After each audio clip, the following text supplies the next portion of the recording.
Today, we are going to have a comprehensive institutional analysis of Palantir stock in terms of AI, aerospace, defense, and enterprise software. We shall look at institutional investment thesis, complete financial statement analysis, income statement analysis, the cash flow analysis, the valuation. Then we shall compare with the competitive analysis, then the aerospace opportunity, and then we shall go on into what revenue is needed for a 1,365 share price, the bull, base, and bear cases, and then the financial models alongside the institutional buy, hold, and sell recommendations. So I'm going to be answering questions like, is $1,365 per share mathematically achievable, and what market capitalization would that imply, and how much revenue and free cash flow would Palantir likely need, and then could deeper adaptation across aerospace and defense materially accelerate that timeline, and then what is the most realistic time frame under conservative base and optimistic scenarios. Palantir has become one of the defining companies of the artificial intelligence era. Once viewed primarily as a niche government software contractor, the company has transformed into one of the fastest growing enterprise AI businesses in the public markets. Its platforms are increasingly used not only by defense and intelligence agencies, but also by healthcare providers, manufacturers, financial institutions, insurers, energy companies, and industrial enterprises seeking to deploy AI securely into real-world operations. So the company's financial momentum has accelerated significantly. In Q1 2026, Palantir reported 85% year-over-year revenue growth, and US revenue growth was 104%. And raised full-year guidance to around 7.65 to 7.66 billion. It also increased its adjusted free cash flow outlook, highlighting the unusual combination of rapid growth and strong profitability. Unlike many AI companies that focus developing language models, Palantir specializes in operational AI. Through Gotham, Foundry, Apollo, and the artificial intelligence platform, the company helps organizations integrate AI into mission-critical workflows while maintaining governance, security, and regulatory compliance. So this distinction is important. Rather than competing directly with AI model developers, Palantir positions itself as the software layer that enables enterprise and governments to use AI effectively. So looking at the current financial strength, Palantir's recent financial performance has been exceptional, with key strengths including rapid revenue acceleration, strong free cash flow, consistent profitability, significant liquidity, higher customer retention, and increasing commercial demand. Coming on the competitive position, Palantir still occupies a very unique position within AI ecosystem. So rather than replacing companies like Microsoft, NVIDIA, Oracle, OpenAI, or Anthropic, Palantir frequently integrates with them. So from an institution outlook, from my perspective, Palantir is one of the highest quality AI software companies currently available to public market investors. Its combination of mission-critical software, strong financial execution, exposure to AI, government expertise, commercial momentum, and expanding industry opportunities make it one of the most compelling long-term technology businesses to monitor. However, valuation remains a critical consideration. The market already expects exceptional execution. So let me take you now through the income statement quality, the revenue segment, the gross margins, operating leverage, and free cash flow, and others. Now, concerning the financial statement analysis and institutional assessment, revenue growth attracts investors, cash flow and profitability keeps them invested. Now, this is a principle that explains why Palantir has become one of the most closely watched AI companies in global equity markets. Many companies can grow rapidly for a few years, but relatively few combine rapid expansion with profitability, healthy cash generation, and a resilient balance sheet. Now looking at the financial performance overview, Palantir's investment story has changed significantly over the past several years. Historically, critics argued that the company was too dependent on government contracts, but today we see much of the investment debate has shifted from can Palantir grow to how much future growth is already reflected in the share price. So, following Q1 26 results, we see management raised full year revenue guidance. And looking at the revenue quality, we see that institutional investors care not only about the amount of revenue, but also about its quality. And Palantir benefits from several attractive characteristics. With multi-year contracts, mission-critical deployments, high customer switching costs, long implementation cycles, and expansion within existing customers. So these factors contribute to more predictable revenue than businesses that rely primarily on short-term subscriptions or transactional sales. And coming to the commercial business, this is one of the biggest changes in Palantir's business that has been the rapid acceleration of commercial revenue. We see industries increasingly using Palantir, and these include the healthcare, the manufacturing, the energy, the telecommunications, the automotive, and then the aerospace. Also, we see that the garment business still remains Palantir's one of the greatest competitive advantages. Looking at the gross margins, we see Palantir enjoys the economics typical of successful enterprise software businesses.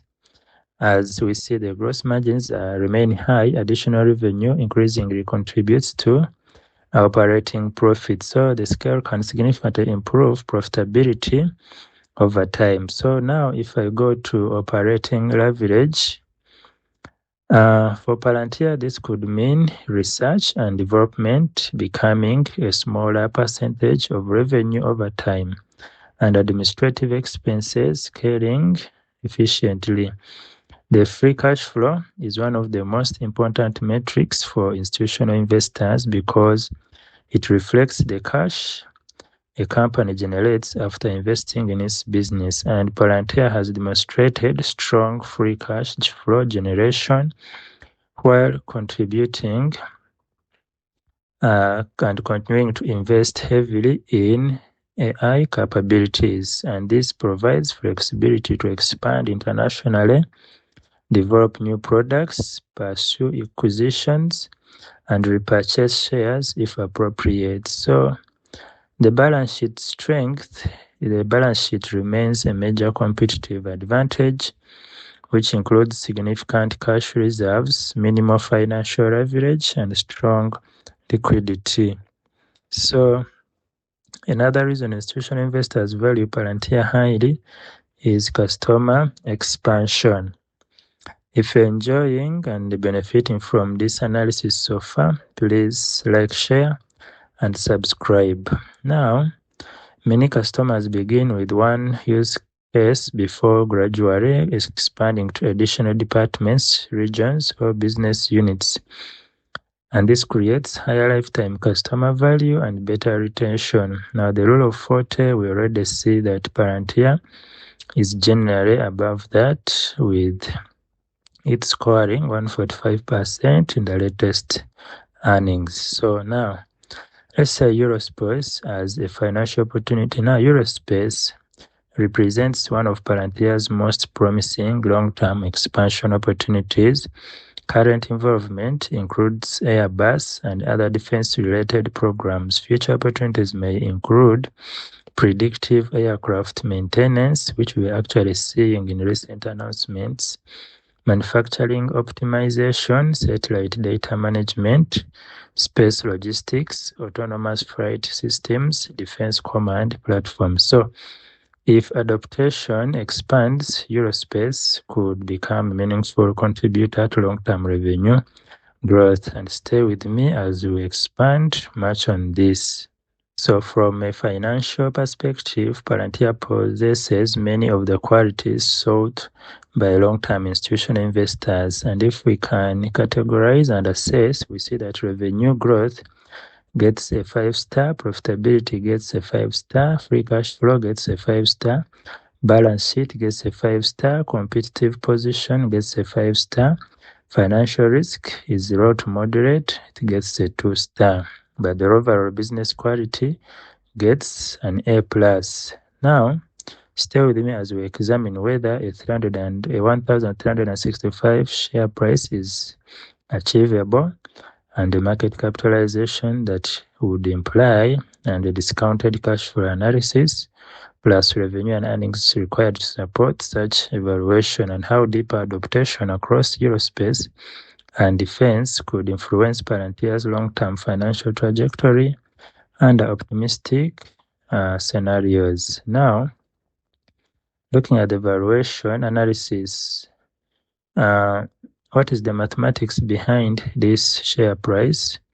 Now, institutional investors begin with one question: what business would Palantir need to become to justify a 1,365 stock price? Now, rather than starting with the share price, we work backwards, assuming approximately 2.5 billion diluted shares outstanding. The actual future share price count could change through stock compensation or share repurchases. So, a 1,365 share price implies a market cap of roughly 3.4 trillion. So that would make Palantir one of the largest publicly traded companies in the world. The implication is clear. This would require many years of sustained execution, not simply continued investor enthusiasm. Now, looking at the current valuation, Palantir currently trades at a valuation multiple that is substantially above those of many traditional software companies, because investors expect continued AI leadership, rapid expansion in the commercial side, strong government demand, and high long-term profitability. Now, looking at the DCF framework, institutional investors generally value companies using discounted future cash flows. Now, for Palantir, the most important variables are revenue growth, operating margins, free cash flow conversion, discount rate, and long-term growth after maturity. So even small changes in these assumptions can produce very different valuation estimates. So we can have this optimistic illustrative scenario whereby in the year 2026, we expect 7.7 billion. 2030, we can have a base assumption of 30 billion, and 2035 of 75 billion, and 2040, 140 billion. Now, these are optimistic scenarios that assume exceptional execution and broad AI adoption across both government and commercial markets. Looking at profitability, software companies often become significantly more profitable as they scale. So if Palantir achieved gross margins above 80%, operating margins around 35 to 40%, then strong cash flow conversion, then earnings could grow faster than revenue over time. And that operating leverage is one of the strongest arguments supporting Palantir's premium valuation. Now, looking at the aerospace opportunity, this is one area that could meaningfully expand Palantir's addressable market. Today, Palantir already collaborates with aerospace organizations, including Airbus through the Skywise platform. Now, future opportunities could include aircraft manufacturing optimization, fleet maintenance, space logistics, satellite intelligence, especially like with SpaceX, as we saw in the last video, then mission planning, autonomous aviation, defense command systems. Now, these applications align well with Palantir's expertise in integrating data, AI, and operational decision-making. Now, could Palantir achieve a 1,365 share price by 2030? Yes, this would require an extraordinarily optimistic set of assumptions, and assuming roughly 2.5 to 2.7 billion diluted shares outstanding by 2030, this kind of share price would imply a market cap of approximately 3.4 to 3.7 trillion. Now, that kind of valuation would require revenue which is far above current Wall Street expectations, and operating margins would have to be among the best in software industry, and would have to see continued premium valuation multiples despite a much larger company, and then massive expansion into AI adoption, government AI spending, and new markets such as Aerospace. So, by 2030, we could see Palantir below $500, which is moderately probable, or 500, 800, which is plausible in a strong execution scenario, and 800 to 1,365, which is possible in a very optimistic scenario with sustained AI leadership and strong financial execution. Now, these are the two reasons I think that Palantir can actually achieve, and then this price is a really achievable price by 2030. So the risks that we can see include competition from other companies like Anthropic, Microsoft, that could also enter the same space. Now, Palantir to achieve this needs to become the default enterprise AI operating platform for many large organizations, which I think is possible. And then the free cash flow needs to be between 30 and 50 billion annually. And also, Aerospace needs to have broad adoption by multiple aerospace and defense companies for manufacturing, logistics, satellite operations, and autonomous systems, which I think is also possible. So my final assessment is that from today's perspective, I consider this share price by 2030 an achievable but aggressive upside scenario, which will require Palantir to execute at a very extraordinary level, and for AI adoption to remain exceptionally strong throughout the remainder of the decade. And with that said, Palantir is still one of the few publicly traded companies whose combination of government expertise, enterprise software, and financial performance makes such a long-term upside scenario worth analyzing. So what are your thoughts? Please like, share, and subscribe. And also remember to put God first in whatever you do, because the future belongs to God. We don't know what will happen tomorrow. Thank you. Blessings.